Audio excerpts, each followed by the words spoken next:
आप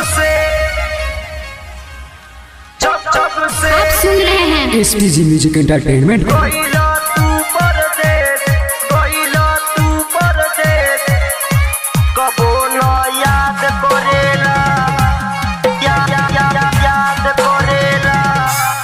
जब से गइल तू परदेश कबो न याद करेला। जब से गइल तू परदेश कबो न याद करेला। कौना सौतीन के चक्कर में पड़ल वाला राजा जिंदगी जियान करेला, जिंदगी जियान करेला।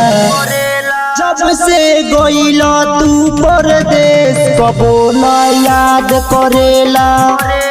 जब से गइल तू परदेश कबो न याद करेला। कौना सौतीन के चक्कर में पड़ल वाला राजा जिंदगी जियान करेला, जिंदगी जियान करेला। जब से गइल तू परदेश कबो न याद करेला। जब से गइल तू परदेश कबो न याद करेला। Music by Sahni Nitesh, Sahni Nitesh, Sahni Nitesh. DJ आलो गरबा आलो गरबा आलो गरबा आलो। गरबा जब से गइल तू परदेश कबो न याद करेला। कबो न याद करेला। लागत कोनो सौतीनिया के रजऊ रखले बारे बहरवा हो, बहरवा हो। लोरे से भीजे लहंगा सारी हिलत दुनू जो बनवा हो, जो बनवा हो, जो बनवा हो।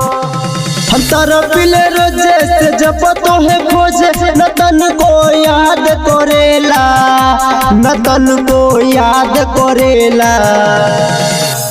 जब से गइल तू परदेश कबो न याद करेला। जब से गइल तू परदेश कबो न याद करेला। Music by Sahni Nitesh, Sahni Nitesh, Sahni Nitesh. DJ आलो गरबा आलो गरबा आलो गरबा आलो। गरबा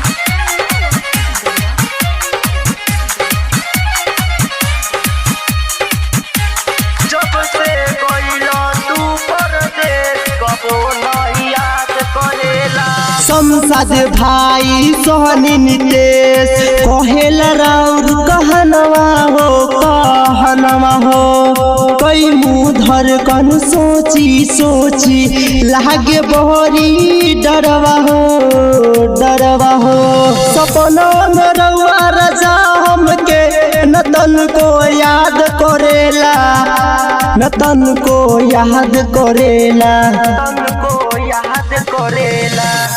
जब से गइल तू परदेश कबो न याद करेला। जब से गइल तू परदेश कबो न याद करेला।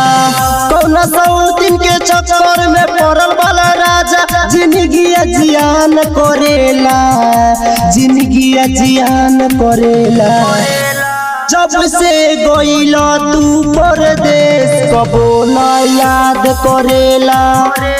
जब से गइल तू परदेश कबो न याद करेला। Digital recording studio Sheohar.